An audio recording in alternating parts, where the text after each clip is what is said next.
भक्ति मार्ग में आने के बाद। उसके बाद भी यदि कोई अपनी चलाता है, अपनी मनमानी करता है इस भक्ति मार्ग में, भगत जी फिर परमात्मा दोषी नहीं है। फिर उसमें फिर जैसा उसका संस्कार है फिर जीव को मिलेगा। दुख है तो फिर दुख ही भोगने पड़ेंगे। इस चीज को पहले नोट कर लेना भगत जी। तो और ये सारी बातें भगत जी नाम दीक्षा लेने से पहले आप लोगों को मालूम करनी चाहिए थी। जल्दबाजी में नाम दीक्षा लेने से कोई फायदा नहीं होता है। आप लोगों को पहले कम से कम साल भर तक सत्संग सुनने चाहिए थे। सत्संग जब आप सुनते तो आपको इस तरह की बातों का मालूम पड़ता, फिर आप डिसीजन लेते कि भैया मैं नियम निभा पाऊंगा या नहीं निभा पाऊंगा, तो फिर उसके बाद आप नाम दीक्षा लेते। तो ये सारी बातें भगत जी नाम दीक्षा से पहले की होती हैं। अब आप पूछ रहे हो ये सारी चीजें बाद में कि मुझे साड़ी भी देनी पड़ेगी।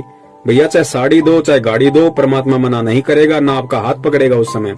लेकिन जब परमात्मा के शरण से दूर होने के कारण और जब आपका ऐसा कोई संस्कार आ गया और जब दुर्गतियां शुरू होंगी भगत जी, उस समय परमात्मा को मत कहना, उस समय फिर आपको अपना संस्कार ही मिलेगा। तो ये सारी बातें आप लोगों को पहले सोचनी पड़ेंगी। अब परमात्मा हर एक व्यक्ति को थोड़े भगत जी समझाएगा, सारी चीजें बताएगा। अब इस ज्ञान को समझ के खुद ने संघर्ष करना पड़ेगा, खुद ने आगे बढ़ना पड़ेगा। और जो इतना सा संघर्ष नहीं कर पा रहा भगत जी, सतलोक क्या खाक जाएंगे फिर हम बड़े भाई। ये विचार करने की बात है। परमात्मा तो यहाँ से सब कुछ छुड़वाने की तैयारी कर रहे हैं और हम एक थोड़ी सी लोकलाज को नहीं छोड़ पा रहे कि रिश्तेदार क्या कहेंगे, वहां पे जो और लोग आएंगे वो क्या कहेंगे। भगत जी सोचो, विचार करो। समय नहीं है परमात्मा के पास में भगत जी। ये मिनटों में समय जा रहा है हमारा, निकल रहा भगत जी, हमें मालूम भी नहीं पड़ रहा।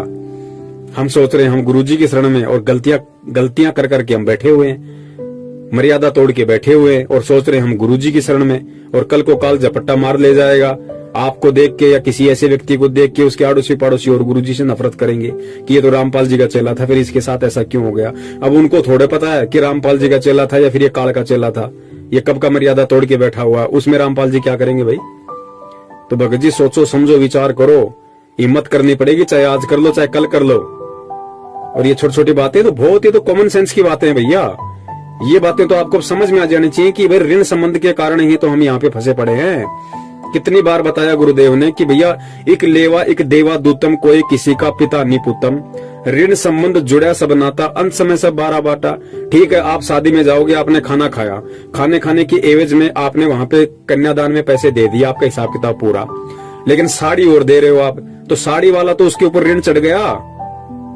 और जब तक वो ऋण वो आदमी नहीं उतारेगा तब तक आप चाहे लाख जन्म भक्ति कर लो, आप पार नहीं हो सकते, क्योंकि उसको ऋण उतारना पड़ेगा। और वो ऋण उतारने के लिए आपको भी जन्म लेने पड़ेंगे, क्योंकि ऋण तो आपका उतारेगा ना, ऋण तो आपने चढ़ाया ना उसके ऊपर साड़ी देके।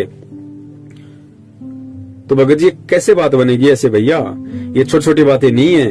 अब इन बातों पे हमने विचार करना पड़ेगा। समय निकलता जा रहा भगत जी, सोचो विचार करो। सत साहिब जय हो बंदी छोड़ की।